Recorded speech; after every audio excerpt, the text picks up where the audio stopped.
Welcome, everybody, to episode 34 of the Ape and Bird NFT show. That is correct. We are at Charles Barkley time, number 34. I am joined by another hoophead, Sekure D, who I've had on the show a couple of weeks ago. Really looking forward to diving into lots of topics with Sekure.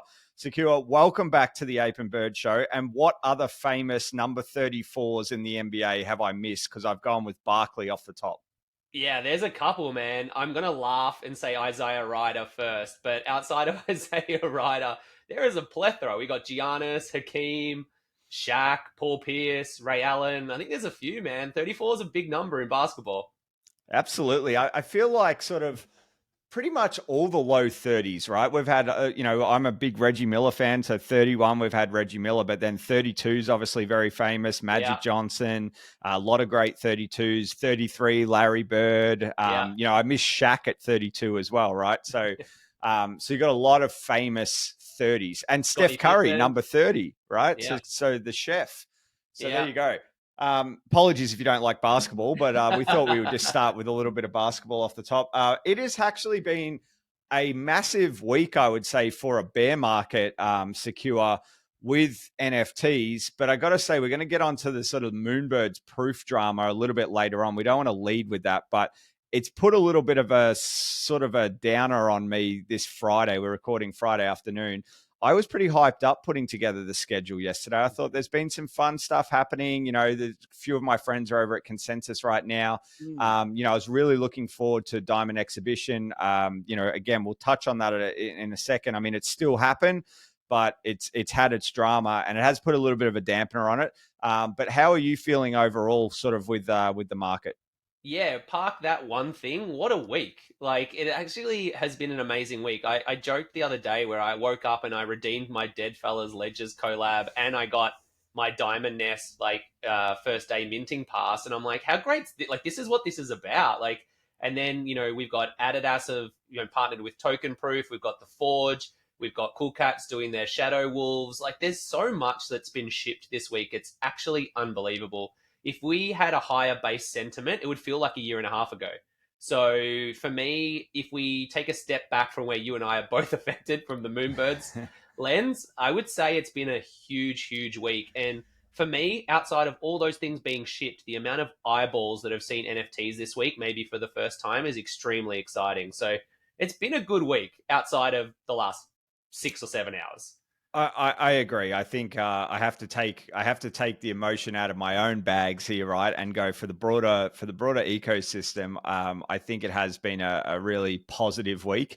It's always good to see more brands pushing Web3 forward. Before we get stuck into a few of the things that have come, in terms of sort of market, I thought there was a couple of interesting things and sort of threads and tweets that I saw throughout the week.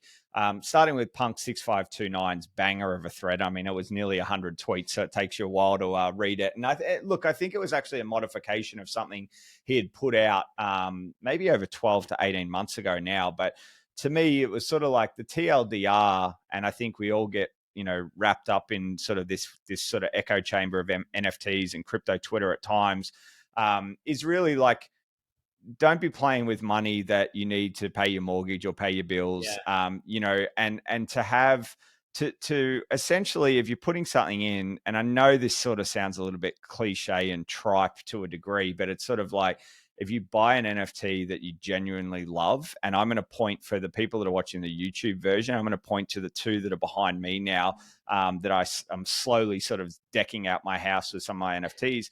One is a crypto arte that I've had. I've got about 10 of those. They were a project that I bought into in 2021. I've met Seb, the founder. I spent time with him in Austin, actually, at Consensus last year. And then Heart You, the emote here. Look, that ran up to about 2.5 ETH in January 2022. I didn't sell it. It's probably only at a floor of like 0.1, 0.15 right now. But it just spoke to me. It was the first ever NFT that I minted on async art. And I probably doubt, I mean, everything has a price, right? But I would say it's a 98 to 99% sort of lock that I won't sell Yeah. that Heart U piece. Like, will I sell a couple of crypto artes maybe down the track? Maybe, but I've got about 10 of those. I just love this emote. I've obviously got it printed on canvas for those that can see it behind me here. And I think that goes back to what Punk 6529 was saying, right? Where you want to buy stuff that you genuinely like. And we've heard all this stuff before. And of course, financial upside is very, very rewarding and very nice. And we all like to chase that at times. But I think it was just a really good grounding thread, and also a thread to realize is, again, this is going to sound very cliche, but I do believe it, that we're so early in this thing with digital asset ownership and provenance that, we're going to touch on sort of the low amount of wallets that are still, circulating and trading NFTs in a minute. But ultimately it takes time for the rest of society to catch up, right? To catch up and go, wow, there's these things. And like, you're going to have a lot of people that are hearing about Chromie Squiggles or Fidenzas or something, probably not for another 5 years, maybe even 10 years. Do you know what I mean? It's just not going to come into the psyche and the zeitgeist for everyone. It won't come into the zeitgeist or psyche for many people at all, right? We're still talking about, art in general is quite niche, but I still am bullish that, I've paid more attention to art, and a lot of my biggest financial wins haven't been on quote unquote art. They've been more on the PFP plays. And I think that I've had a deeper appreciation for art because it's democratized it to a degree where creators can create, collectors can collect, you can get in and get out reasonably quickly. You can do it from the comfort of your own home. But I think the most important thing is and I don't even think we've hit a point where discoverability is even that great at the moment, but the ability for me to go on Super Rare or OpenSea or Foundation or any of these sites and actually art blocks and actually have a look what's there, but then importantly go onto Twitter or get into Discords and have that one-on-one interaction with the artist. Like, I've had DMs with Heart U, like I said, I've met Seb from Crypto Arte, and it does form a stronger bond with the artist. But the ability also just to sort of view everything on offer, like for me, coming from the sports world, I haven't spent a lot of times in sort of museums or art galleries or anything like that. And I wouldn't even really know where to go, to be honest. Like, if I was going to find some art, I would always feel like, am I getting ripped off? At least, like, you've got all this information, you've got this communication. And anyway, I think it takes time though, right? So my own journey, when I look at it with art, like, I have this appreciation for it now, whereas I think before NFTs, I probably didn't. And I think it just takes time. So if you haven't read the Punk 6529 thread, highly encourage you to. He talks about how he bought, it's the soup can, isn't it? Which is a famous, is it Banksy? Who is it? Andy Warhol. Andy Warhol. There you go. I need to reread it myself. But anyway, your thoughts on Punk's thread?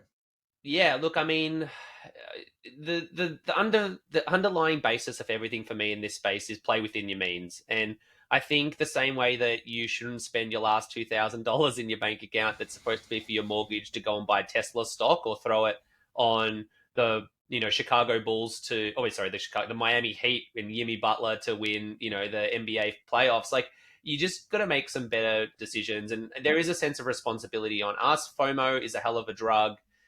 Fear of missing out is just undeniable in this space. But realistically speaking, I think, I'm looking at my losses at the moment, Greg, as like an education in the space, right? Like, I'm almost paying to play at some point, and I'm lucky that I've been playing with house money. Like, I've put in an amount that I'm comfortable to play with. And at this stage, I'm down, but, I feel like the friends, the connections, and the experience I've acquired over the last 2 years is very well spent, that money. Now, that being said, I didn't buy anything at AF a year and a half ago. So, yes, I got rolled by Monolith 2, but other than that, I didn't take any major losses. So I'm okay. I think that reading the thread, the sentiment for me was overwhelmingly positive. And like you said, I'm actually more bullish today than I've ever been before. And I think people just need to appreciate and understand that things change.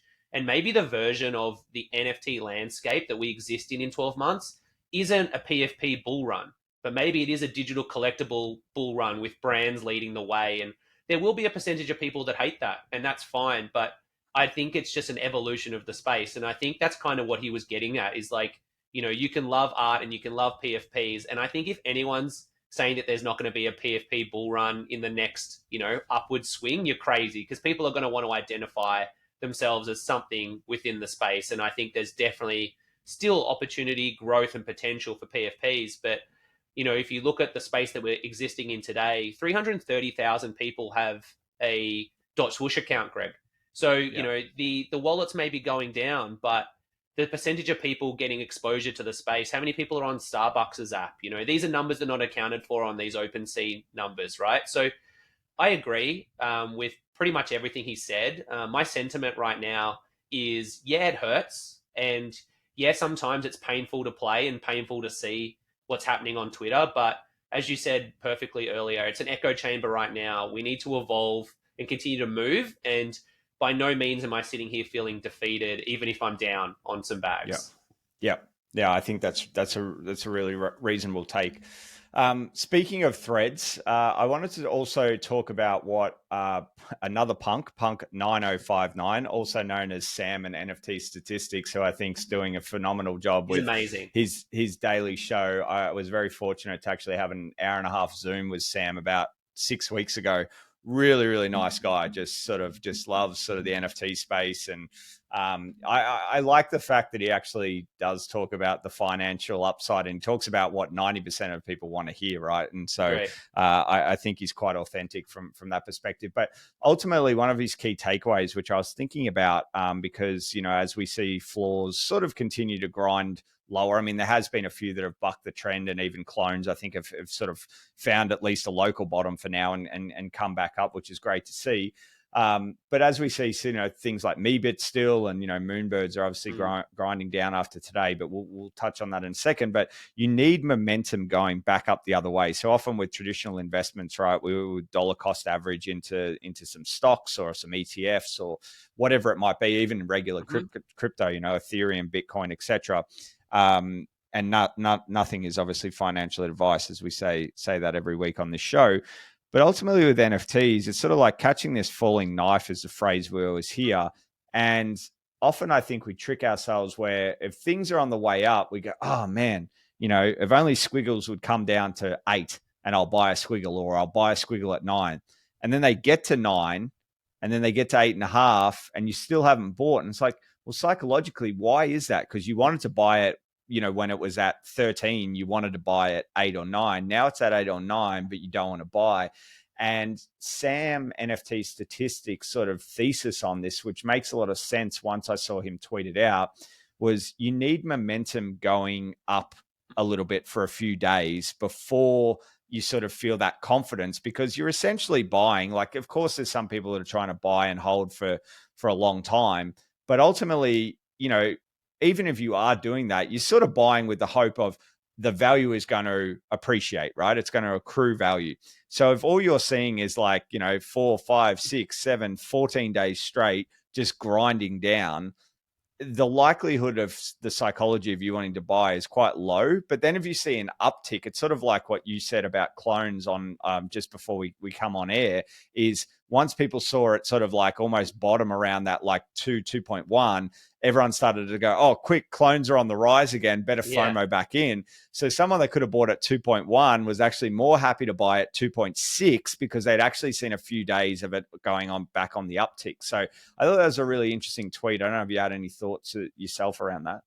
Yeah, absolutely. I think so. I'm one of those clone people. I was like, I'll buy a clone at 4, and then I'll buy a clone at 3, and then I'll buy a clone at 2, and then it hit 2.09, and I was like, oh, here, buy a clone if it goes under 2, and then now it's at 2.89 or 2.95. But yeah, sentiment is everything, right? And I think we use Chromie Swiggles a lot as an example. Chromie's at 8 sounds great, but it's still $24,000 in Australian money to buy into a Chromie Swiggle at 8, right? And I think a lot of people now with losses and tax and everything else are thinking with a fiat mindset. And unless you do have giant bags, small fish, medium fish, I think still are doing that conversion into whether or not it's an investment worth purchasing. And with the appreciation of ETH over the last couple of months as well, a 7 ETH today is not a 7 ETH in December of last year. So there's a giant difference. What are we up about 50, 60%, right? Yeah.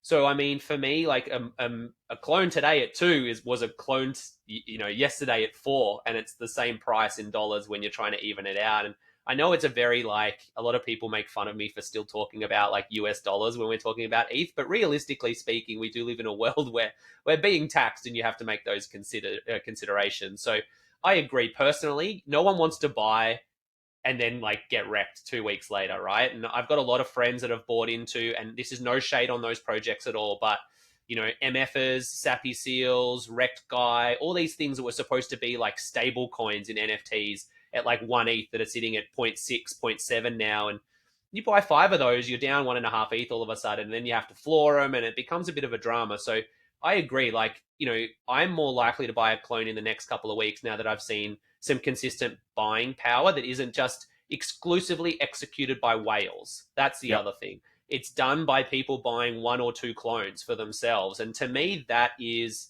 especially we use clones as an example, with a mechanism behind them that has received hundreds of millions of eyeballs in the last week. So you've got that confidence. So if I saw Sappy run to 1 ETH all of a sudden, I'd be like, oh my God, I have to get back in. Something's happened at Sappy Seals. People are buying in. It's just human nature, right? No one wants to feel like they lose. So Yeah. I would rather spend a little bit extra to feel positive about it without question, but I'm still trying to avoid AF. Yeah, and speaking of NFTs that have been considered stablecoins, my beautiful, beautiful me bits have Yeah. finally started to grind down. I think they're just holding on above 2, but I think we might see sub 2 soon. Um, I got into Meebits quite early. I actually bought it 0.83. So this was actually in May or June 2021. Yeah. And so Meebits minted, I think at what was it? I think it might have been Dutch 3 to 2.5, or most of them minted out, I think, around that 2.5 to 3 ETH Mm-hmm. range. And then that was, during that crazy period of apes and VFriends and everything like that as well. But I came along and I went, Lava Labs. I can't afford punks. I can't afford autoglyphs. That's for sure. Let me get some me bits, right? And this is obviously way before the Yuga acquisition. So I have been a holder onto me bits, and I very rarely ever think of selling them. I still don't think I'm going to sell my 2. I actually have quite a rare one in the sense of rankings, but it's not like an alien or an Mm-hmm. elephant or anything like that. But I remember back in the day on Rarity Tools, it was actually ranked 82 on one of the Wow. versions of Rarity Tools. It's got like the basketball singlet and like this blue camo jacket and all these attributes and whatever. So depending on what ranking system it is, though. But ultimately, I think Meebits for me, I've looked at it for 2 years now, nearly, and Meebits, I think they did run up in the height of the bull at one point, maybe even after Yuga announced that they'd bought them, maybe around that 4.5 to 5 ETH floor.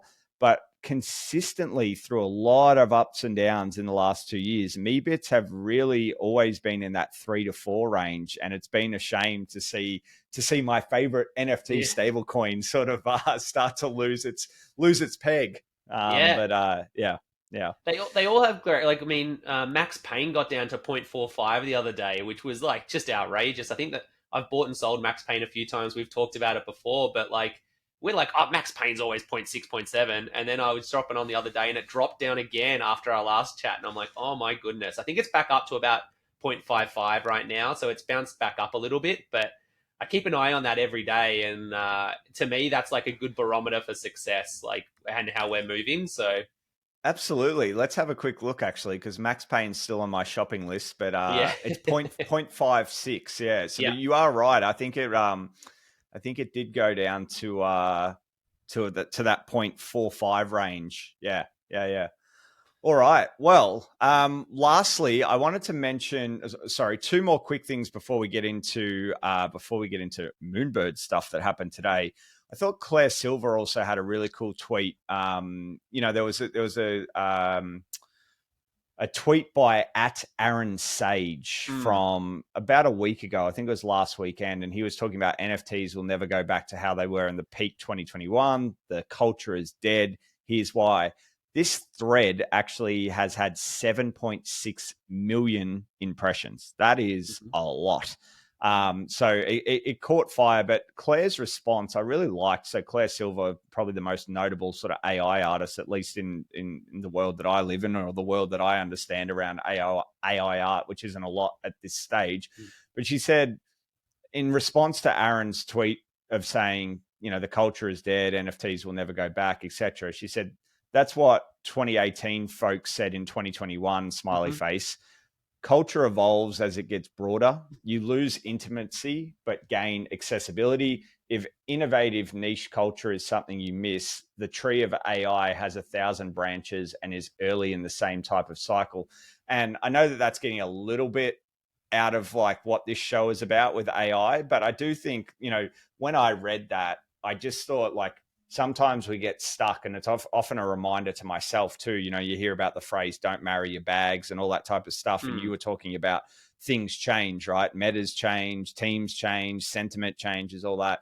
There is an amazing amount of opportunity out there, right? And it's almost the way that you view the world, or what lens you view the world in. And it's sort of like you can be hanging on to what was at one point, or you can go and like turn a corner and go find another 50,000 opportunities out there. And I think that sometimes just seeing tweets like that just give me that little like kick up the ass to say like, stop sort of worrying about like what could have been, and there's still a lot of opportunity out there. I couldn't agree with you more. I think the fact that we are currently persistent means that when we're on the next shift or transition into a new phase of the landscape, that we are perfectly positioned to ride that wave. And as someone who has spent the last 20 years riding streetwear, sneaker, designer toy, collectible art waves, I can tell you that we are far from dead. The culture is not dead. The culture is just different. In 2004, when I was buying sneakers, there was 50 of us in the country that collected shoes, and the same 50 rolled up to the same events every weekend. Is it different now when you go to a sneaker event and there's 10,000 people? Yes, but do you know how many more options we have? Do you know how much more credibility we have for being OGs, the relationships that we've built, the access that we've got, the opportunities that have come our way, and the size of the market that continues to grow? Yeah, maybe there's a little bit less of a personal relationship with the stores or the projects or the brands, but like what we've given up on that personal interpersonal lens, like we've significantly received in growth and opportunity. Sneakers, 2 or 3 times in the last 20 years, everyone said sneakers are dead. No one's lining up for shoes today, Greg, on a Saturday morning like they were a year and a half ago for 2 or 3 days for a pair of Jordans. They will again in a year, and I am not like more certain of anything in the universe. So Yeah. yeah, the whole concept of this thing being dead is ridiculous. And I know that a lot of people behind the scenes, as do I. When people find out the things that are coming, in the next year, even 6 months, like, Yeah. man, there's no way this thing's dead. It's just going to be a little bit different. We're not going to be sitting here collecting maybe pictures of cats like we were. It'll just be a little bit different. And you know what? That's okay. Things Yeah. change, and you embrace change or die. So It's a very, very good statement. Embrace change or die, for sure. Lastly, before we get on to Moonbirds and some of our big ticket items around brands, I wanted to give a shout out to a project that's emerged on Solana over the last 7 days called Mad Lads. I won't profess to know a lot about these, but I have been stalking them over the weekend. I didn't pull the pin. I've got a bit of Nakamigos type of FOMO where I remember seeing Nakamigos at 0.08 or zero point 0.1, and I was like, they're I back down might to buy a couple. 0.23, Greg. It's okay. They are, but I can tell you right now, I would have sold. You know what? This is almost like a live therapy session with you right now, Sekure. As I say that, like with my own NFT activity, like I've had some art, and we'll talk about the new art that I got today as well. Like I'm sort of holding that on the most part for the long term, but some of the other plays that I've been making are being more momentum Yeah. trades, and I had Cock Punch with the Tim Ferriss one for sort of 5x in December or January. I've had a few other ones that I've just sort of momentum traded. I have no doubt in my mind I would have momentum traded Nakamigos if I had the courage to jump in. Yeah. But with Mad Lads, I saw a few people that were in the Solana ecosystem that were talking about it, and I went, don't know a lot about it. And I got to be honest, I just don't have my Solana wallet readily available. It's just not in Yeah. my psyche. And I remember seeing, I think they were at 45 Sol on Friday or Saturday last week. And then the next day I went, let me have a look. And they're at 33. And I went, I think maybe 33 Sol might have been at like 0.7 ETH, something like that. Yeah. And I went, I might get one of these, because my thesis was too, like Solana has a lot of like I've been involved in their ecosystem. We had one sponsor that was sort of pretty heavily involved in their ecosystem for NFT Fest, and that opened my eyes a little bit to the Solana NFT ecosystem. And I thought I might have a punt on this at 33 Sol. Well, it's at 90 Sol right now. Wow. So RIP again, not my actual radar, but my indecisiveness. But I do think that comes with the territory in this bear market too, right? Like you're just a little bit more hesitant, at least for me. But back to you being my therapist here, Sekure, I actually think what I have been doing is learning from my mistakes in the last 18 months over the last 6 months. Anything new that I've got, I've been not attaching to emotionally, and I've been momentum trading them, or I've been, just essentially playing the game better. But my existing NFTs, I feel like I'm hanging on for dear life. And maybe that is something I need to go have a hard look at myself in the mirror after this about. So anyway. I think it's easier, Greg, I think it's easier to take profit than it is to cut losses, right? Like the sunken cost theory is like a bastard for people until they realize it and identify it, right? And it's like, do you keep investing in something that's lost money because you've invested so much money in it, or do you just take your L? And I think that didn't sink into me until like my late 20s, and I didn't really understand what that truly meant. But I think that's the point of so many bags that we're holding. Like I've bought so many NFTs for 0.25 that are worth 0.008 now. And it's like, well, what is even the point of selling it, right? Well, other than maybe a tax harvest, which isn't as effective in this country as it is in the US. But you sit there and you go, but I also think, Greg, to some degree, like that is a summation of everybody left playing the game. We're all swing trading on upward momentum because the 2 and 3 X's are far harder to find. Like, a year and a half ago, you could do that 3 times a day on launches, right? Now,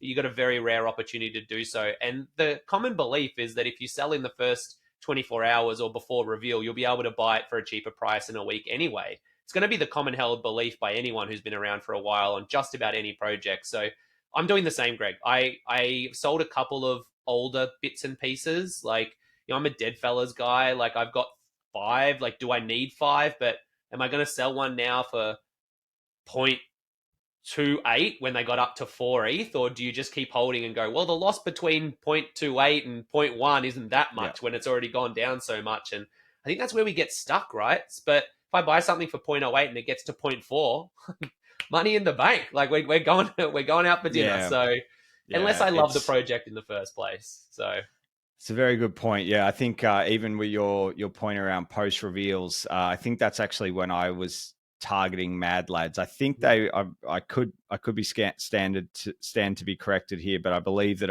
there was a pre-reveal stage, and when I saw him at 33 was post-reveal. And then we often see that dump, and then obviously if it's a project that people still believe in, that dump is generally done by, okay, well, I didn't get any rares, so the gambling aspect's gone, so I'm going to floor these, or I just don't like them and I want to use them for my PFP, so I'm going to dump these and I'm going to go to secondary and pick something up. So shout out to Mad Lads. I think that they're probably filling the hole that Utes and D-Gods left. So that was sort of my thesis on Mad Lads, I should say.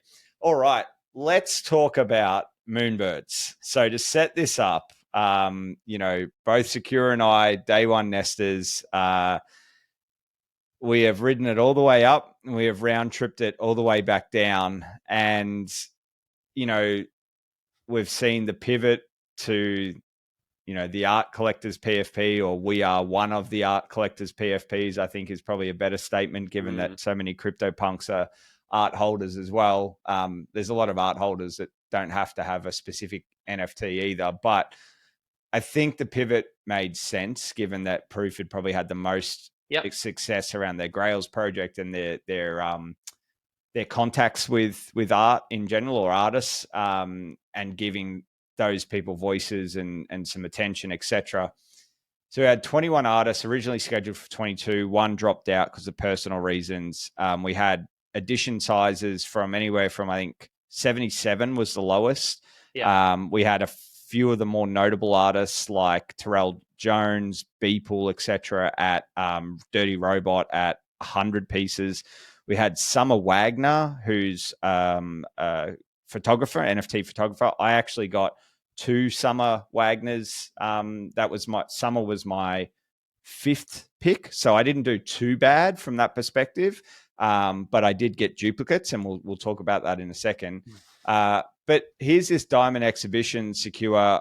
Proof and Moonbirds, especially Moonbirds, had gone through, or both of the projects, gone through a tremendous amount of FUD and when I say FUD, like a lot of it was justified, particularly over the last couple of months, right? The big one was the CC0 drama in August or September last year.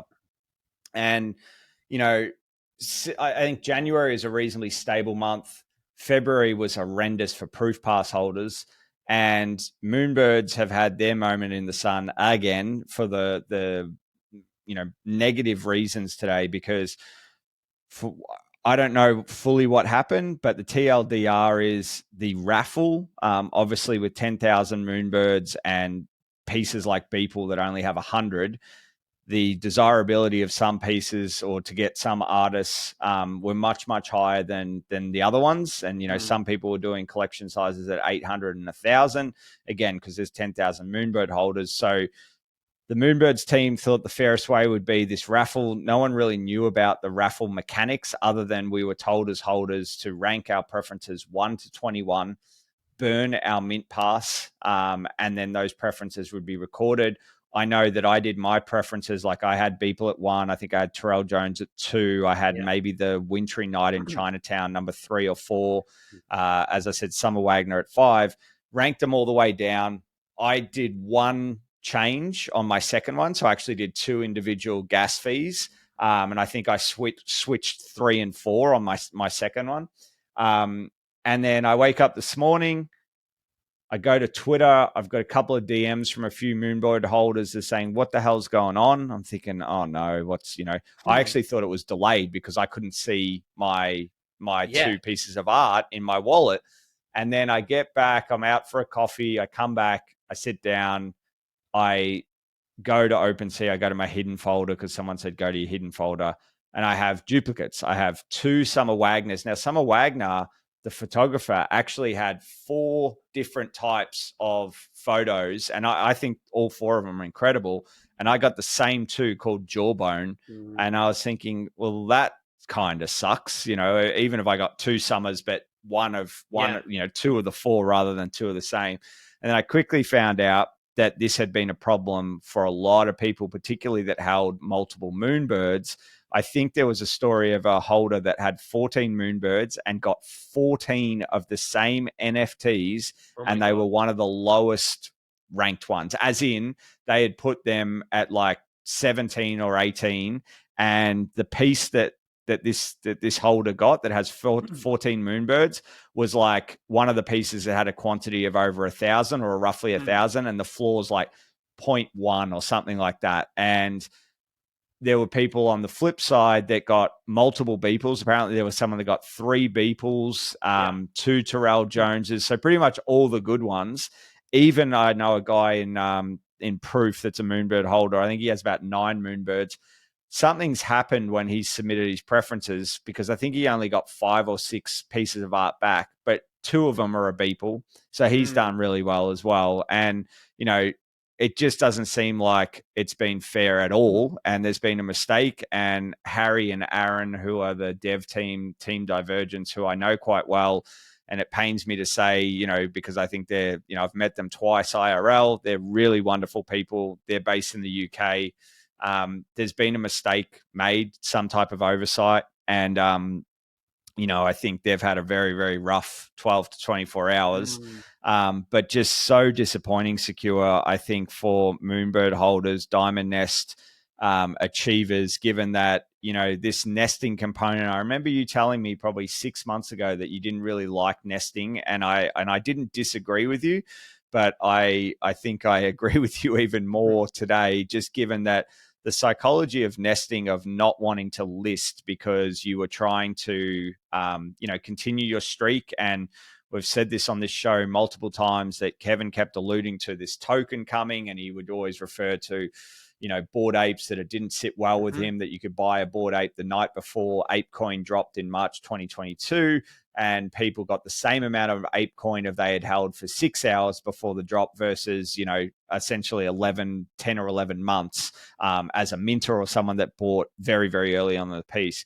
And I do think Kevin's statements and Kevin's discussion around this led to a lot of people, including myself. And I only have myself to blame, but you act on the information that you have at the time.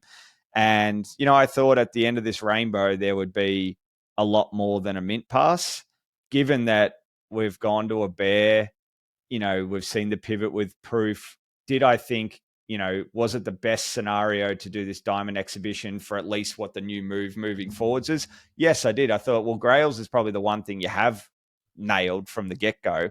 So why not try to do a different version of Grails, right? We knew who the artists were up front, but to have people let down, and I think Punk, NFT statistics summed it up best in his tweet today, where he said, "Tough day for my employer, Proof." He said the thing that sucks the most is the most loyal supporters have been hurt the most. And I think that's been the story of Moonbirds to date, is the ones that have hung in there, the ones that have been the most loyal, constantly are the ones that are getting kicked in the guts. And there'd be a lot of people out there that aren't in the Moonbirds project right now that are thinking, yeah, well, Greg, you're an idiot, and so are your mates that hold. Just get out of the project, right? And I'll take that on board. But I think just a really sour taste left in many people's mouths. Not everyone Sekure, because there were people that lucked out with multiple beeples, but just a disappointing outcome. I feel for the team. I've seen, and specifically Aaron and Harry, because I've seen people say, how have Moonbirds stuffed something technically up again? They've fumbled the bag again. They've done all these things. Now, all those statements are true other than the technical part. From my understanding and my knowledge, this is actually the first technical error they've had. They've had an enormous amount of blunders from a comms perspective, the whole CC0 thing, the whole thing of just really not, the way that Kevin treated the Proof Collective a couple of months ago, pretty much saying we were a cost center and that, they want, it was, they were going to take the air out of the balloon, etc., things like that. I don't want to say that he said the word air out of the balloon. That's my statement. But he did say that, the Proof Collective was a cost center and really sort of tried to turn the blame around on the holders. And I thought that was just, audacious at best. But, that's my soapbox. Sekure. Disappointing day for the Moonbirds.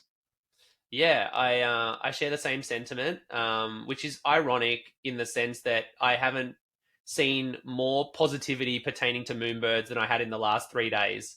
The amount of Moonbirds I'd seen on my timeline with "We Love the Art" and hashtag Hoot had been off the charts, to the point where 2 or 3 times I actually checked if my feed was stuck on a hashtag, because all I was seeing was Moonbirds. Like, it was that prevalent. Really disappointing. I think for me too, well, here's some alpha. I'm going to change my PFP. I've been a Moonbird since mint for 12 months. I won't be next week. I think it's time for me to move on and change my branding. So very interesting. I don't want to cut you off short, because I had quite a long soapbox and I want to get more thoughts. But I'm interested in twofold. One, well, I'm actually thinking of doing the same. I've been thinking about going to an MFA for a while, but talk me through, is the main reason that you want to change because of today's blunder? I would say it's a significant part of it, but not the exclusive part. I'll give you the exact reason, and it comes down to branding. I'm going to be launching a project, and in order to be the face of my own project, I hate when I see founders not repping their own project.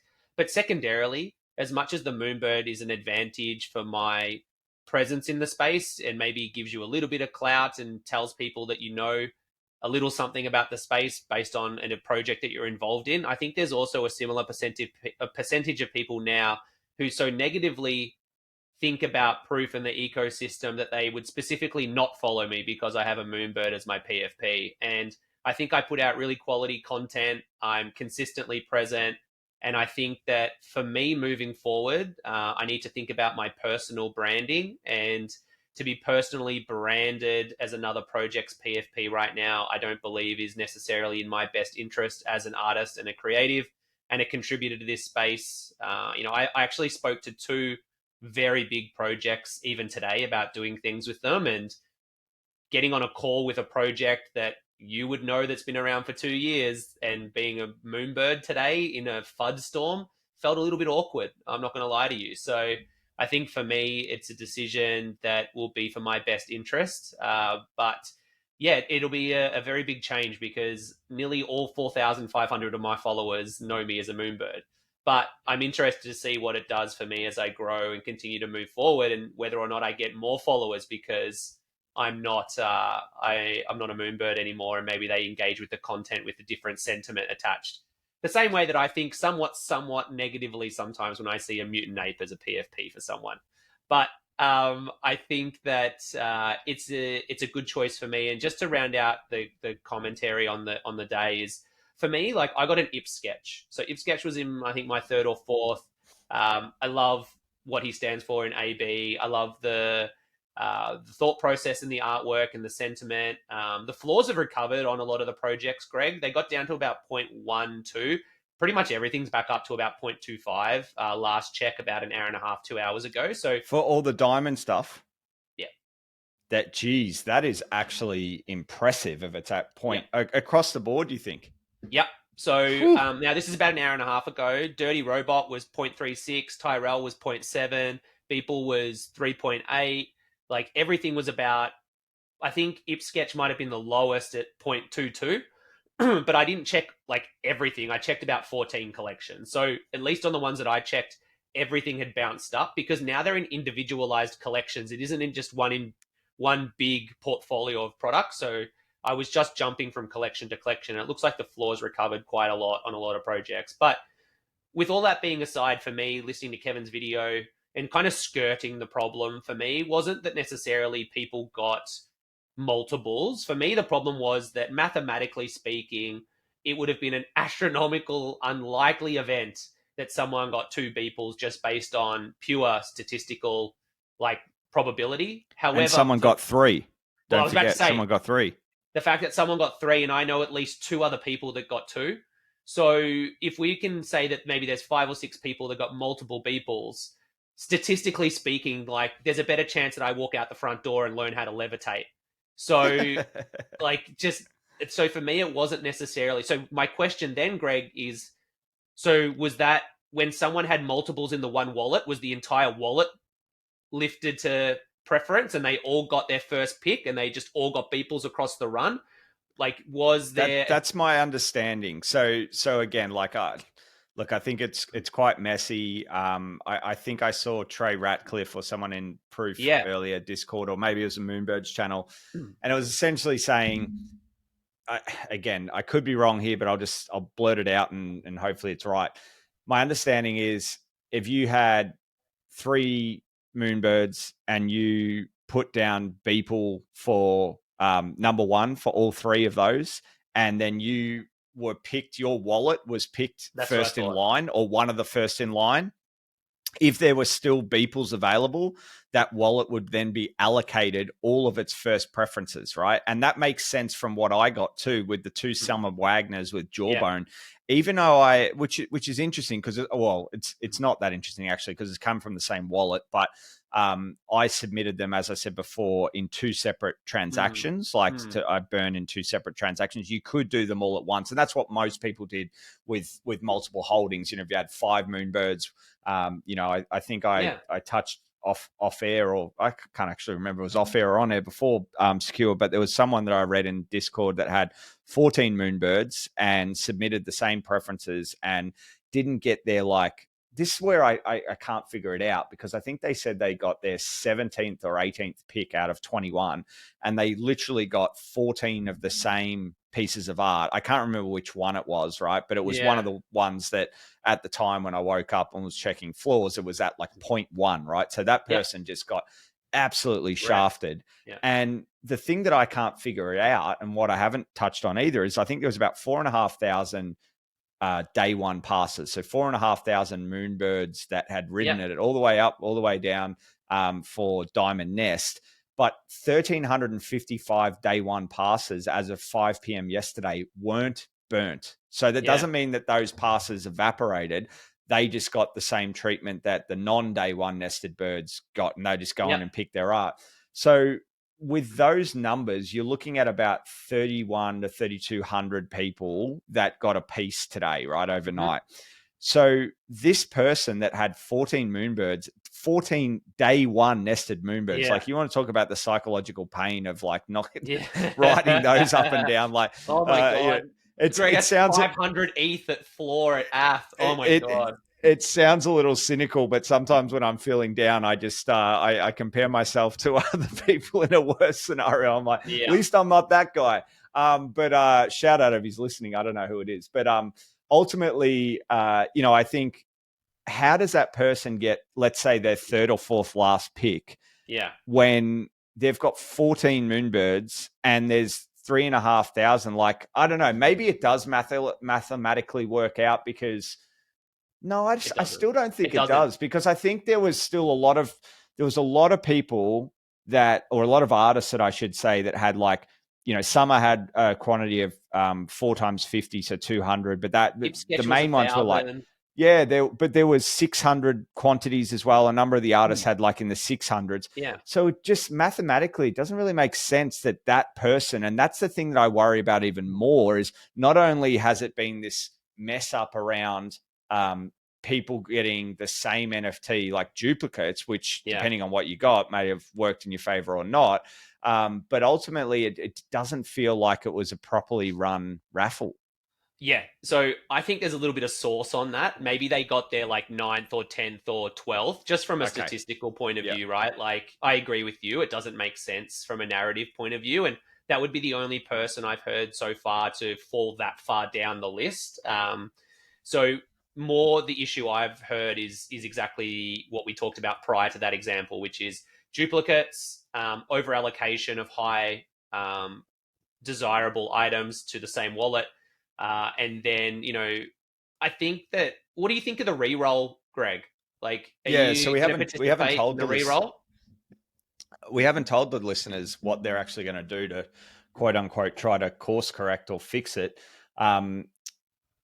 I don't know. I think it's still too early. So to paint the picture, Kevin actually jumped into a Discord audio that I just happened to be on my computer at the time. Someone pinged me and said, he sounded defeated, I got to say. He sounded absolutely defeated. And Aaron, the dev, I really like Aaron, but, I feel for him. Like, he's trying to explain that there was some oversight and blah, blah, blah, blah, blah. And then Kevin said, what we're thinking we're going to do, and we're going to make a video about it, or we've got a video coming out, is if you don't like the art that you got, or if you got a duplicate. So in my case, right, with the Summer Wagner, I'm actually quite happy to keep one jawbone with Summer. I don't have any of work previously, but I'll either sell. I think I've already listed my second one just to see if I can get anything for it.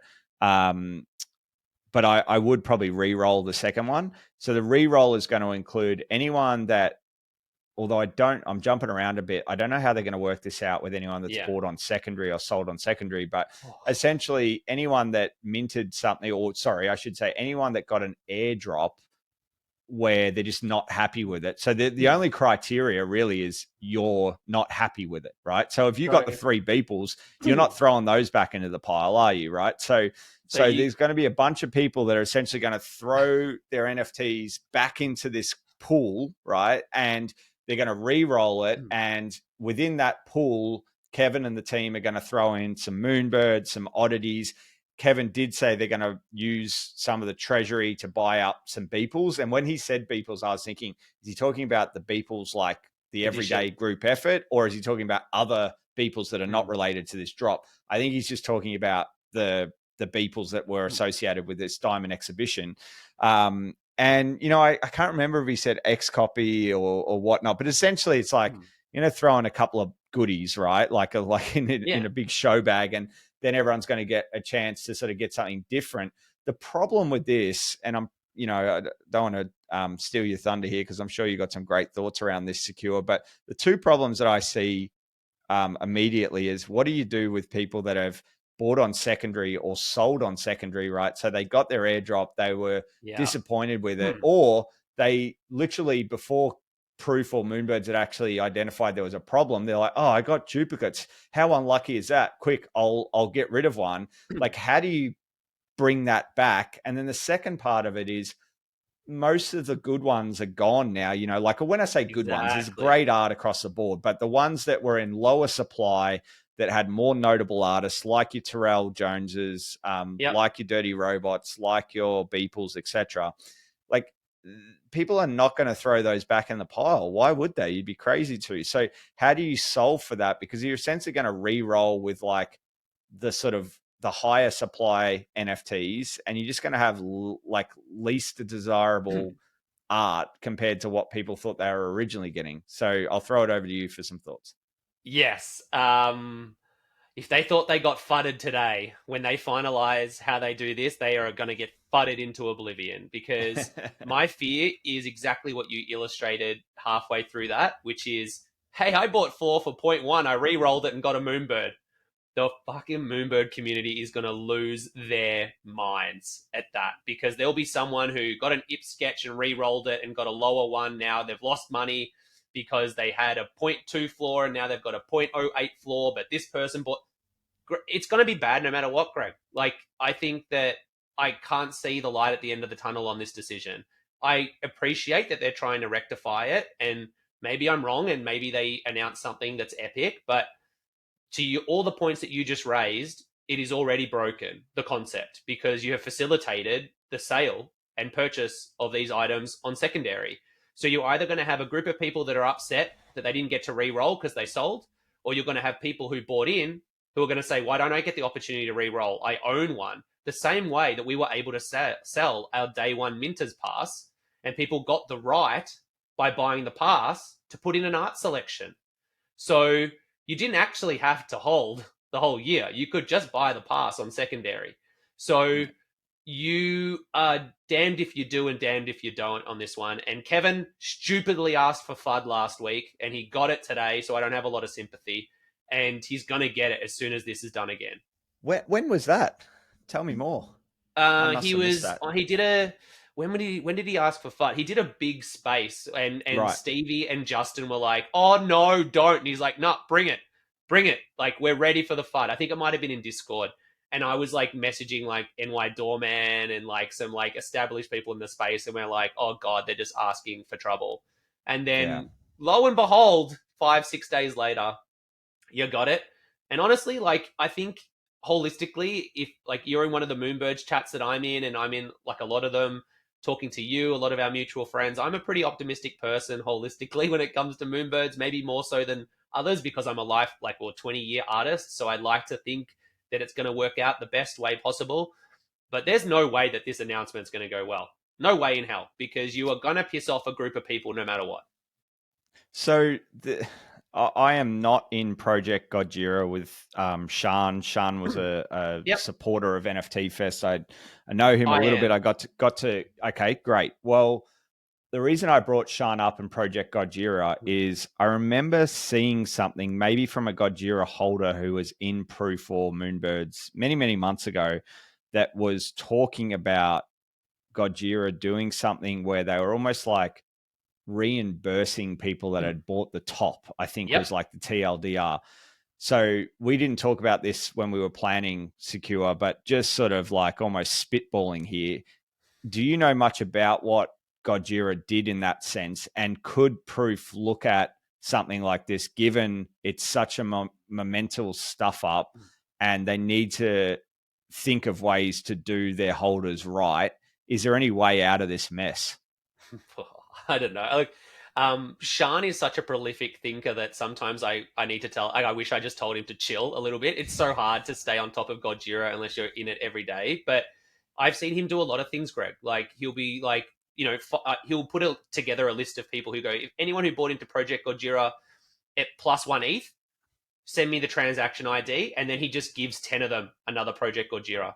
Like, so it isn't necessarily solving the problem holistically, but he continuously looks after his holders by doing things like that. For example, he'll be like, oh, we want to do a meme competition, so we just want some like visibility on Twitter. I'll give away 10 Gojiras, and he goes into his personal bank account and buys them and gives them away. So it is very much, I would say, like a holder-centric mindset, even though they're moving into like an ICO, IDO investment like brand within Gojira. Like they have done a lot of things like that. So as soon as the bear hit, they really started to look after holders, or they said like, I think he might have done something else, and I don't want to put words in his mouth, but something like if you bought 4 or 5 Gojiras near AF, he was giving away, he was like reimbursing ETH or giving extra like assets away. So it's a micro level gesture, but it builds positive sentiment in the wider community, right? Like maybe I don't get specifically looked after if I bought near AF, but seeing my friend who bought 10 and is mega wrecked being looked after, I actually really appreciate that. Like, so it doesn't always have to be about me.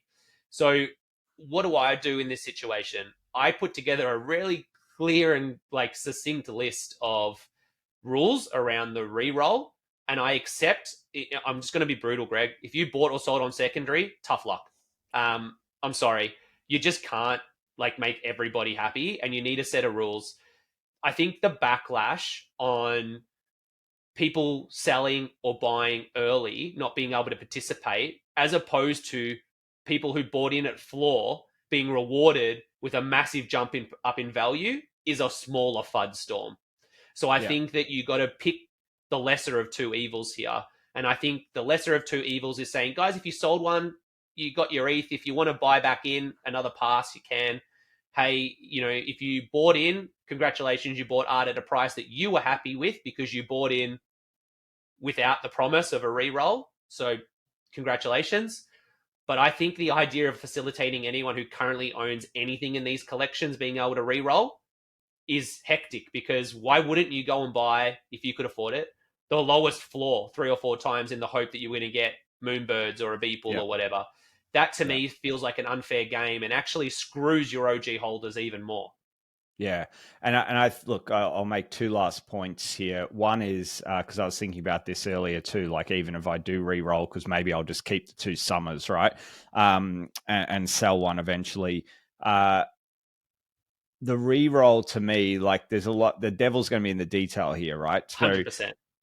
You can say Moonbirds and oddities will be in the pool along with a few Beeples. Now, what if a few means 2 Beeples, 3 Moonbirds, and 5 oddities?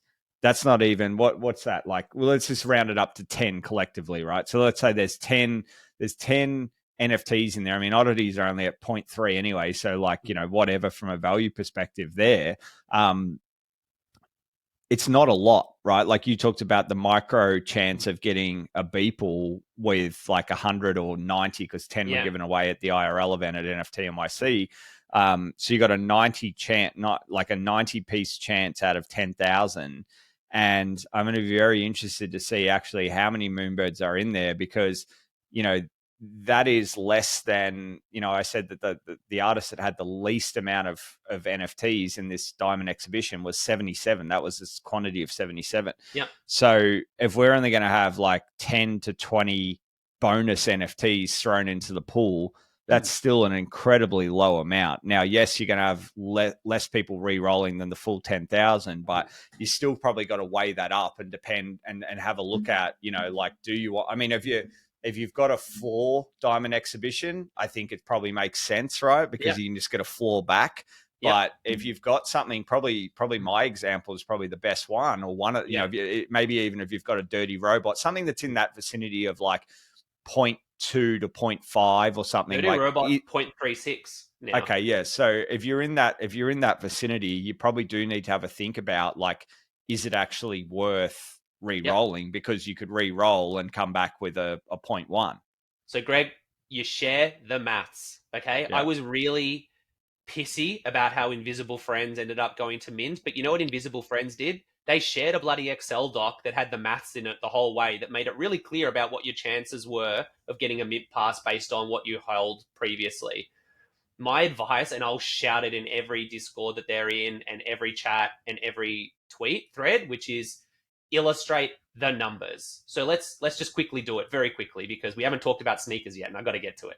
But so let's just say 3,000 were minted, right? Give or take. Let's just say 1,200 are happy based on their floor price and what they got. Beeple, Tyrell, OXB, maybe Tiffatron's got a 0.5 floor, I think. Like Dirty Robot, maybe some people want to keep their Ip sketch or their, whatever, right? So let's just say 40% want to re-roll, 50%, it's 1,500 people, okay? So out of that 1,500, what are we providing? And let's be really clear on what the pool is. Because I heard more people, like you did, and I'm like, well, I don't think Beeple's going to want 200 of his edition to go out. Also, if I'm one of the 100 who got it, now I'm pissy as well, because now the mint size is bigger, right? So I want to know. So I think just to stop you on that one, I think Kevin talked about buying up floors, so not additional ones, but yeah. Perfect. Sorry to cut you off. Well, that's cool. So I want to know exactly what's in the pool. So I want to know how many from each artist is in the pool still, and I want to know what they've bought and put in over the top. And frankly, it's a single graphic. It's not hard. It's one graphic with every artist name and X out of the mint number, 77 out of 1,000. And we just say that's what's left. And then this is what we've put in. And this is how many people are available to re-roll. And you take your chance. And honestly, we're adults. You decide to take your chance. I don't want to hear if you did worse. Bad luck. Yeah. So to me, like, this is where communication, we keep saying about proof all the time. We can be on Spaces and listen to Stevie and Justin and Kevin, and they seem like wonderful people, and that's great. Put the bloody one pager out and tell us what the odds are and take the ambiguity out of it. And then I think it's up to people to make a decision for themselves. The apology tour that has been touring around Twitter Spaces and Discord since essentially August last year is tiring and exhausting. And I've been one of the biggest supporters. I've been in there since day one. I'm probably at my wit's end. It's a shame that this feels like it's the straw that broke the camel's back, because it is what I would consider, like, two of my favorite people in proof, being Harry and Aaron, and this one small mistake. And I don't think you can blame it fully on Aaron, to be perfectly honest. Some people may think otherwise, but the fact that this was the opportunity, you mentioned it before, Sekure, that the last few days had been almost like a Twitter raid of Moonbirds on the feed. Everyone loves a comeback story, but to make those 4,500 people that had made it to Diamond Nest, that had left incredible profits on the table by getting to Diamond Nest, and then to have this monumental stuff up, but also to not have other members of the team working with Aaron. And I know that, Harry and Aaron are partners, for those that don't know, Harry actually has a little baby on the way. So I feel even worse for her, because I think the baby's like 5 or 6 weeks away. Yeah. And, to not have anyone else working with those two, and look, I could be speaking out of school here because I'm not behind the scenes, but I think the optics of having Kevin at Consensus on stage, and I'm not saying he shouldn't be at Consensus, but to me, most people bought into Proof and Moonbirds, nearly everyone, because of Kevin. And this was your opportunity to redeem Moonbirds, to redeem your own personal brand a little bit in the space that has had a rocky road since August last year. And to not be on those calls, and Harry and Aaron are based in the UK, so I'm not expecting him to fly over, but to not be deep in the weeds, to know what was about to go on, and not to be testing this. Like, I even said to a few of my buddies today, like, there's plenty of them out there, but the sort of developer gigabrains, like your Oxquits of the world, that, I even saw Oxquit responded to NFT Statistics Sam, and he actually had quite a nice tweet and said, like, I know the team's trying, and it just seems like nothing's working out, but I essentially wish them well. It's like, why just sling him a couple of ETH to actually be a sounding board for Aaron as well? Like, Aaron's very, very capable, but often with such high stakes, and we know the blockchain's forever, and there's no takebacks, right? So why not have someone like Ox, and also Kevin, in my opinion, like, for not every little single thing, but for something this monumental, like, you got to be over that more, man. Like, you can't just sort of palm that off. Like, this was the opportunity to sort of get the ship back sailing in some kind of direction, and it's just got worse. Like, I really can't even believe we're having this conversation as I think about it. It just goes from new all-time lows to further all-time lows. But anyway, look, I think it's just, yeah, it's very, very disappointing to see what's happening. And the last thing I'll say, and I'd love to hear as an artist your feedback on this. The other thing I worry about now, Yeah. and we saw some artists in Discord as well, that they're not happy about this either, right? Like They've all quit my chat. yeah,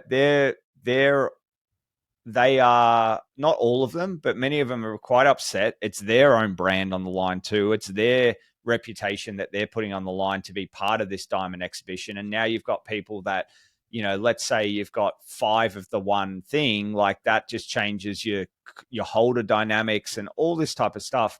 So not only am I worried about right now in the immediate term for Proof's future as like, this art curator and being in bed with all the artists, is like, what happens to Grails now is too, right? Like Eli, I think, does quite a good job, the head of art. Like he seems like he's grinding, he's helping, all that type of stuff. But I just worry, like, we've seen Grails passes in the last 3 go for anywhere between 2.5 to 3.5 ETH per pass.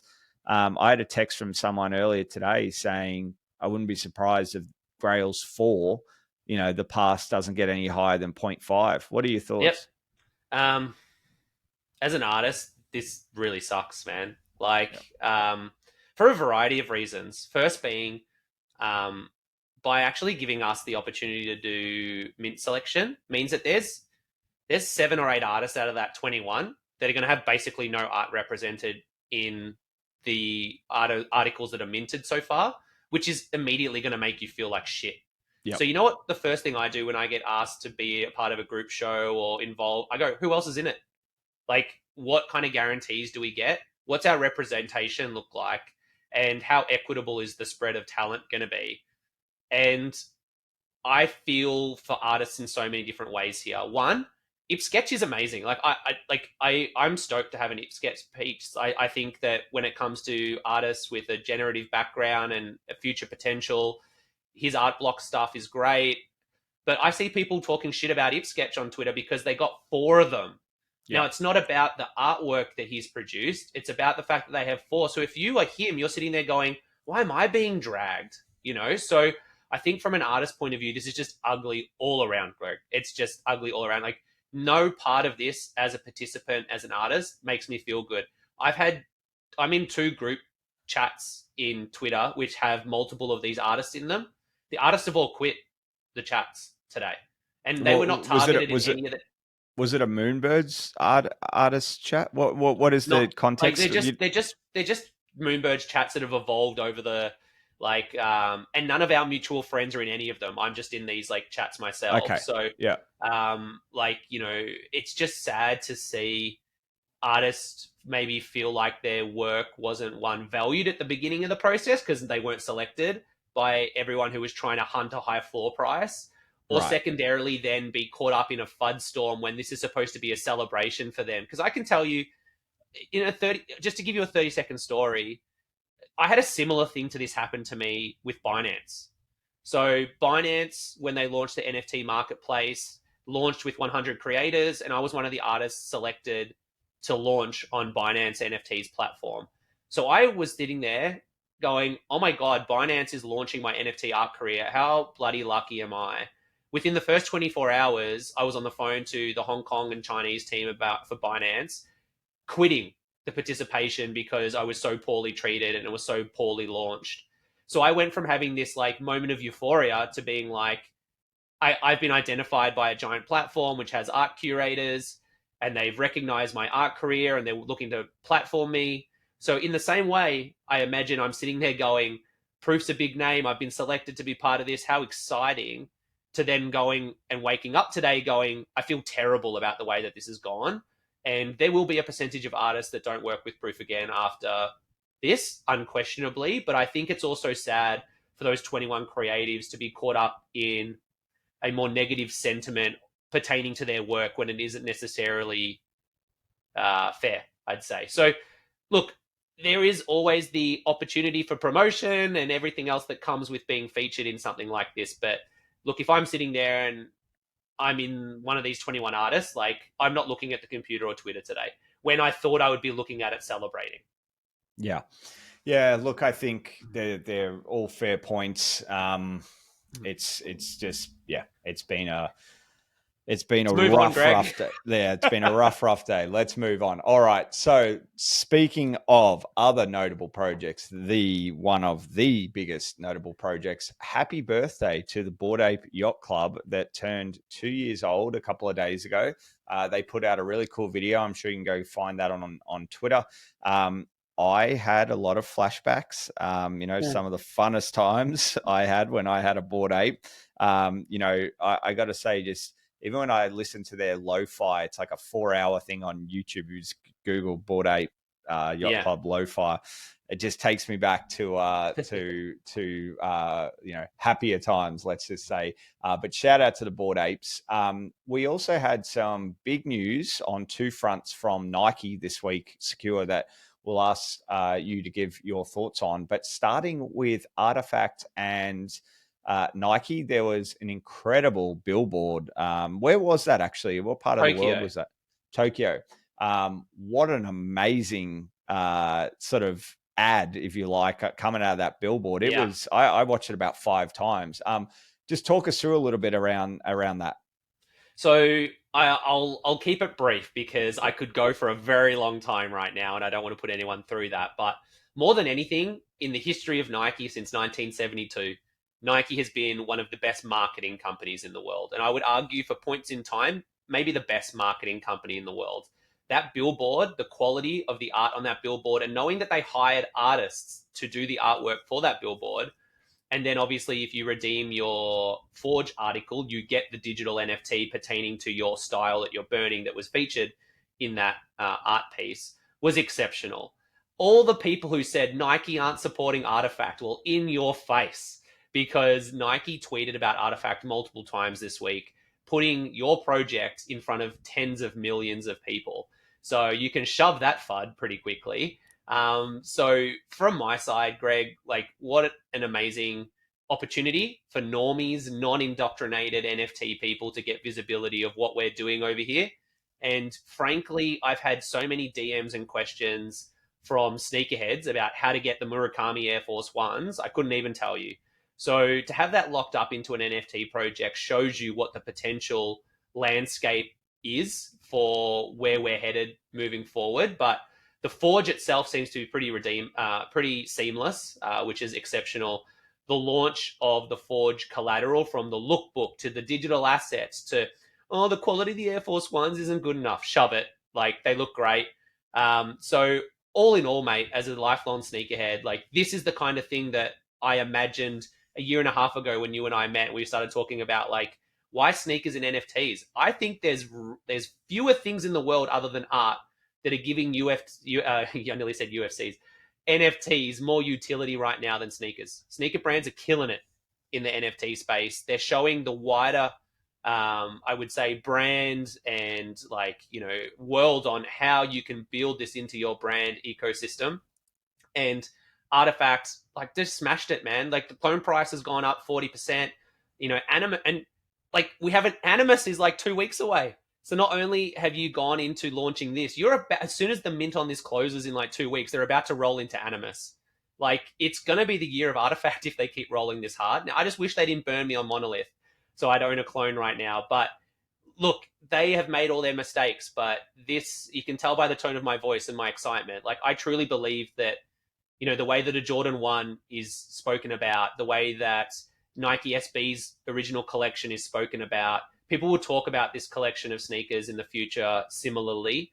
And if you own a piece of it, you truly own a piece of sneaker history and a piece of Nike history. And I think, minus all the mistakes that were made leading up, which are somewhat similar to the Moonbirds mistakes, mainly prioritizing, secrecy over communication and clarity. What a week for Artifact, and I'm really excited that people are going to get these shoes in real life. I wrote a thread that blew up about this, about what I would do for every single one of the shoes, whether I would buy it, sell it, wear it, or stash it. And I gave a rundown for every one of the shoes. And man, it's great to see. I'm happy to see people get dubs, and it's just great visibility for us as a whole. I love it. I'm not in the Artifact ecosystem. I Hope to be one day. But I love it. I love the billboard. I thought it looked awesome. We also had some news with Nike with their dot swoosh. Firstly, for our audience that maybe doesn't understand or hasn't heard of dot swoosh before, or sort of like blurring the lines between Artifact, that's obviously owned by Nike, but then having the dot swoosh product, what are sort of just the high level differences? And then can you go into the news that dot swoosh had this week? Yeah, I'm going to put my neck on the line here, Greg, and say this might be the biggest thing that happens to Nike in the next 10 to 15 years. I genuinely believe this is a moment of unprecedented change, and maybe since Nike SB, the biggest thing that's happened to Nike as well. I really truly believe that sneakers have changed forever because of dot swoosh, and I'll walk you through it very quickly. That's a big statement for someone like me who's been in the sneaker industry for 19 years, by the way, but I truly believe that. So, very simply, Nike is the parent company. Nike own Artifact, Nike own Converse, and Nike own Jordan Brand, just to be really clear. So, the same way that Nike don't go and do everything for Converse, they're a separate brand.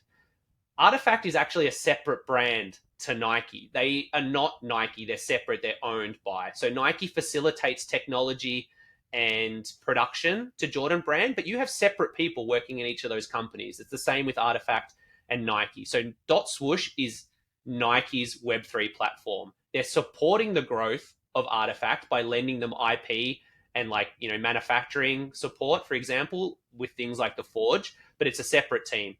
Dot Swoosh is essentially a digital collectible platform launched by Nike to facilitate the transaction and collectability of digital collectibles, and the first being an Air Force One campaign, which is the sale of digital Air Force Ones for $19.82, because the Air Force One came out in 1982 Amazing. on Polygon Matic. So the reason we're doing that is because layer 2 transactions are cheap, and you can't do collectible transactions on ETH, which is why I think layer 2s will have their moment in the sun very soon. So long story short, you can mint an Air Force One by having a Dot Swoosh membership pass, of which I'm told there's upwards of 330,000 people currently signed up. So if you want to talk about what the sneaker community can do to NFTs, that's still a drop of water in the ocean by comparison to how many people will want to get involved in this in the future. So you can get an old, basically, or new box when you mint your Air Force One. And we've learned through daily rarity, through daily leaks of imagery and Air Force Ones that are in the collection, that they are attaching rarity to these things, Greg. I'm telling you right now, some of these Air Force Ones will be $1,000 out of the gate. They're not all going to be $19.82. So they're promising interoperability. They're promising future utility based on the ones that you get. So maybe the group of people that have the Year of the Dog Air Force One get a special interview with Tinker Hatfield that they can sit in on, or that specific group of people get a redeemable in the future. But for me, this is the beginning of the future for one very clear reason, and I'll give it to you in 20 seconds. I imagine that there's a point in time where sneakers becomes Dot Swoosh. The sneakers app is the Nike app that you purchase your product on. So what Nike don't currently have access to is resale dollars. $9 billion today, projected to be $30 billion by 2030. Nike want to have new opportunities for revenue streams. Well, they've never been able to tap into resale dollars. But, Greg, if I sell you my Jordan 3 as digital collectible first, that is then burnable on a specific date for everyone who's KYC'd in the sneakers app, then you will get 7 to 10% on the resale of that digital collectible 50 times before it is redeemed at a burnable date. So for that very reason, what this is an insight into the future of what will happen with sneakers in the Dot Swoosh ecosystem, which will be the launch of sneakers as digital collectibles first. I'm guessing, but play this back for me in a year and tell me I'm right, because you will be able to. It'll be the sale of digital collectibles first that will have a burnable date. That burnable date will be all that collection is erased and those products are sent out to the people that still hold them on that date. But Nike will take 7 to 10% of sales of every transaction that's done between launch and sale, amplify that by 500 to 1,000 releases a year, and oh my God, is it just printing cash? So yes, we can frame it up as exciting deliverables and collectibles and opportunities, but boy, oh boy, is it a revenue stream unlike anything that they've ever had before. So it'll be massive. Absolutely. Bullish Nike is what we're hearing. Now we want to wrap up in about 5 minutes, but we've got two more items to touch on. Three more actually. So we'll try to keep these to 90 seconds apiece. Two more iconic sporting brands, Adidas and Puma. Tell Yep. us about the news with Adidas first and foremost, just in a very quick overview. Yep. So you were able to burn your Enter the Metaverse phase 1 and phase 2 into alts, and then you were able to purchase a key. A key gave you a unlock to a door to essentially give your PFP that will be released in the future a DNA strand or a trait. Soccer player, DJ, sneakerhead, artist, for example. Those DNAs have rarity, just like the clone DNAs, and then that'll affect your ability to get access to different things in the future. So that is phase 1 of where everything has happened and actually received a massive support from the community. So the keys are integrated into the background of your blurry PFP right now, and people are already claiming their DNA strands. And then the wider community that have not been facilitated access to a key will have the opportunity to get in and try and get their DNA strand very soon. I think the 2nd of May, I believe, is the date for that, Greg. The other thing that's happened, which is I'm almost more excited for, is that Adidas, with their Confirmed app, which is the sneakers app, but for Adidas or Adidas, if you're not Australian, they've partnered with Token Proof. So congratulations to Token Proof, who keep racking up global clients and doing fantastic work to provide token gated access to goods on the app. And I get chills just thinking about it, mate. This is once again the kind of utility that adds value to ownership of a project.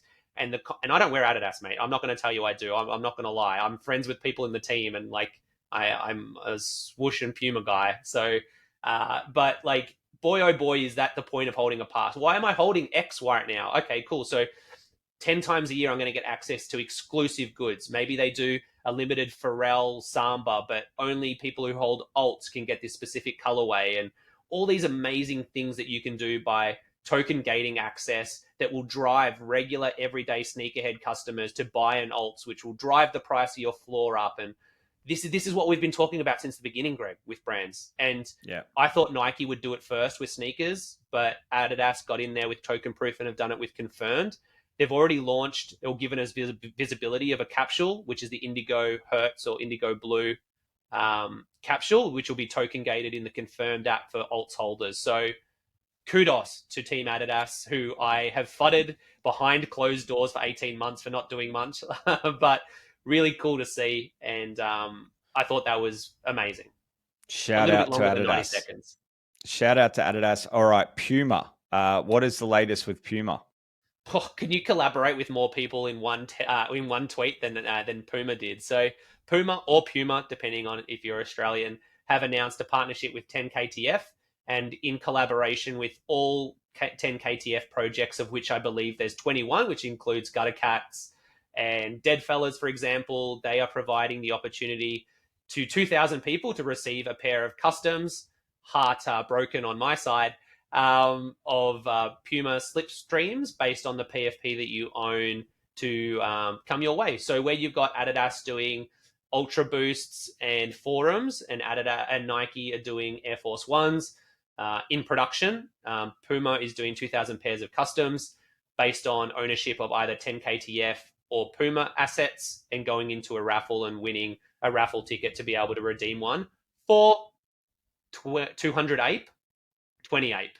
Well, it was about 600 US, whatever that is, Greg. I don't own ape. I'm not in the ecosystem. So, yeah, so that's the plan there. So very different. Hasn't been as received as well across the board, being a custom rather than a manufactured piece. Tough time to launch news in amongst an Artifact and Adidas and Dot Swoosh storm of positivity. But man, all four to go in a week. Like, you can see why the guy with all the sneakers in the background's had a good week, eh? I love it. I love it. All right. As we wrap up, one last tweet I wanted to mention was Grimes.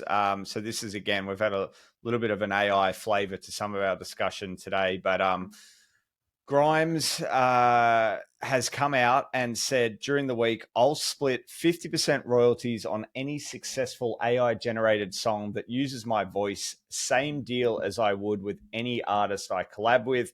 feel free to use my voice without penalty. I have no label and no legal bindings. I thought this was really fascinating in an evolving world where, you know, the lines of what is real and what is not are becoming more prevalent. This was off the back of Drake, obviously someone making a fake Drake song using Drake's voice. I listened to it. It sounded, you know, pretty much like if I had not known it was fake, I would have thought it was real. And I think this was just an interesting thing to point around. We won't kick this around for too long, but just it's something to think about moving forwards, isn't it? Just in terms of like how we sort of quote unquote license things. And I did see a few tweets rolling around before I saw this Grimes tweet to say, you know, I wonder if some artists will actually just say, feel free to use my likeness or image or voice, but I take a cut. And here we have a real life example. Yeah, so super cool by Grimes. No one else is going to do it.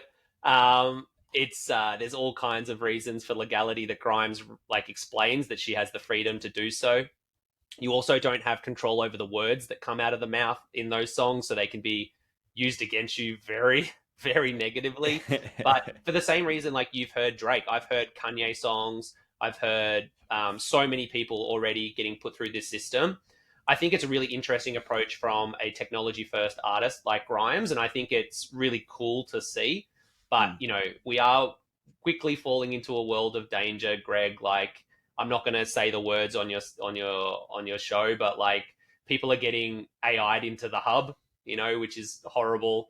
When are we going to have? When are we going to have an ape and bird AI show, right? Where are we going to have someone that's just mocking my voice and just, you know, talking about all kinds of projects? That's when we know that this show has made it. It'll be a really sad Moonbird, yeah.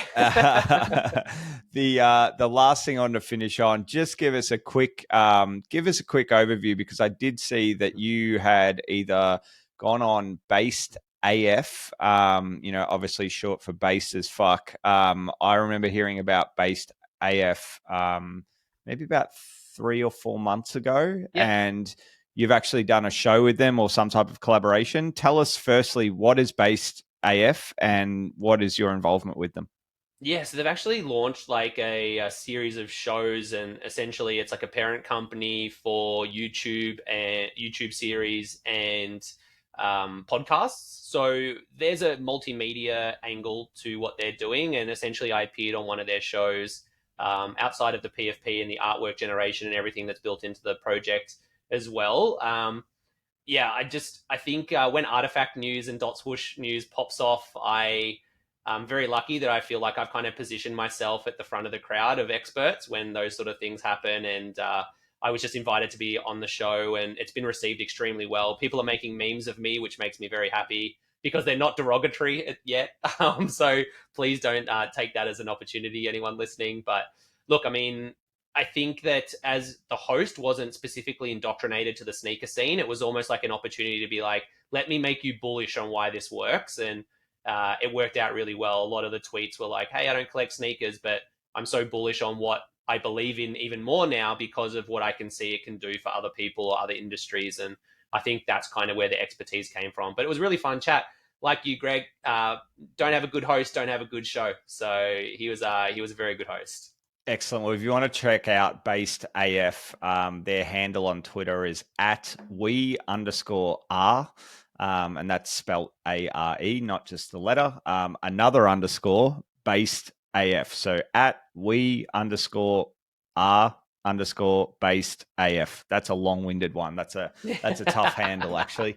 All right, Sekure, thank you so much for joining us on this week's show. I think we had a really good arc to this show where we started off with some market sentiment. We started off with some good stuff. We had to go down the bottom of the roller coaster on the Moonbird stuff, but we picked it right back up with many of the world's most iconic clothing and sneaker brands, and some shout outs to the Bored Ape ecosystem as well. So thank you again for joining us. Our regular disclaimer, what you have heard on today's show is for entertainment and informational purposes only. Nothing is financial advice and never will be. Thank you so much for joining us on the Isaiah Ryder / Charles Charles Barkley show in episode 34. And we will see you back here next week, hopefully with no Moonbirds and Proof talk. I would actually like to do an episode without Proof and Moonbirds, because no matter what happens, let's just avoid it. We have spent an incredible amount of our listeners' listening time on that. So thanks again, everyone, for joining us, and we'll see you back next week. Thanks, Sekure. Thanks, mate.